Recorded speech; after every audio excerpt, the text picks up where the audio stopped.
আসসালামু আলাইকুম। কি অবস্থা সবার? অনেক দিন পরে একটা ডিটেল ভিডিও নিয়ে হাজির হলাম। অনেকেরই প্রশ্ন থাকে অ্যাম্বুশ নিয়ে, যে অ্যাম্বুশ করার পরে সেটা যখন ফুলে ওঠে তখন ওখানে ছিদ্র ছিদ্র দেখা যায় কেন?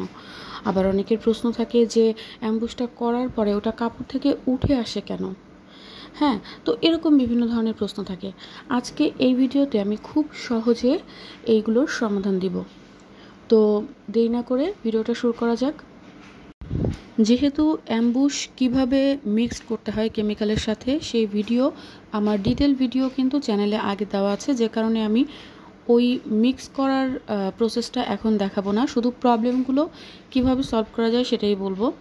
তো অ্যাম্বুশ যখন আপনারা কেমিক্যালের সাথে মিক্স করবেন তখন অবশ্যই খুব ভালো করে মিক্স করতে হবে, যেন দানা দানা কোথাও না থাকে এবং মানে ফেনা ফেনা দেখা না যায়। সাবানের ফেনার মতো থাকলে দেখা যাবে ওটা যখন আপনি কাপড়ে লাগাবেন, ওই অ্যাম্বুশটা তো বেশ ঘন, তো ওই ফেনা ফেনাটা থাকলে ওইটা আয়রন করার পরে ঠিক ওই জায়গাগুলোতে কিন্তু মানে ছিদ্র ছিদ্র দেখা যায়। ঠিক আছে?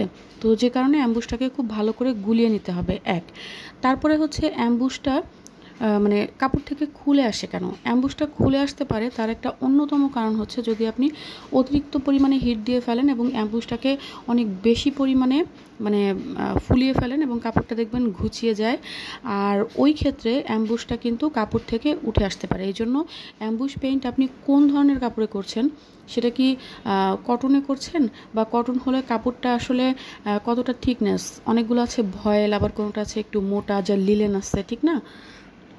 তো কোন ধরনের কাপড় আপনি ব্যবহার করছেন। তারপরে আমি যেমন এটা half silk, premium half silk ফ্যাব্রিকের উপরে আমি কাজটা করছি, তো সেক্ষেত্রে আপনাকে অবশ্যই আয়রনটা কতটুকু পরিমাণে মানে হিট দিয়ে করতে হবে এটা আপনাকে অবশ্যই বুঝতে হবে। আর যদি সেক্ষেত্রে আপনি দেখা যায় যে না বুঝতে পারেন, প্রবলেম হবেই। আর অ্যাম্বুশ শিউলির এই শাড়ি, গয়না, তারপরে পাঞ্জাবি, এগুলো কিন্তু আমাদের পেজের একটা সিগনেচার আইটেম। আপনি যদি চান তাহলে আমাদের কাছ থেকে কাস্টমাইজ করে নিতে পারবেন আপনার পছন্দ মতন কালার শাড়িতে বা পাঞ্জাবিতে, বা গয়নাও আপনি আপনার পছন্দ মতন কাস্টমাইজ করে নিতে পারবেন। তো এজন্য আমাদের ডেসক্রিপশন বক্সে দেওয়া পেজের যে লিঙ্ক আছে ওখান থেকে আপনারা অর্ডার কনফার্ম করতে পারেন। আজকে এই পর্যন্তই। ইনশাল্লাহ আবার নতুন কোনো ভিডিও নিয়ে হাজির হব।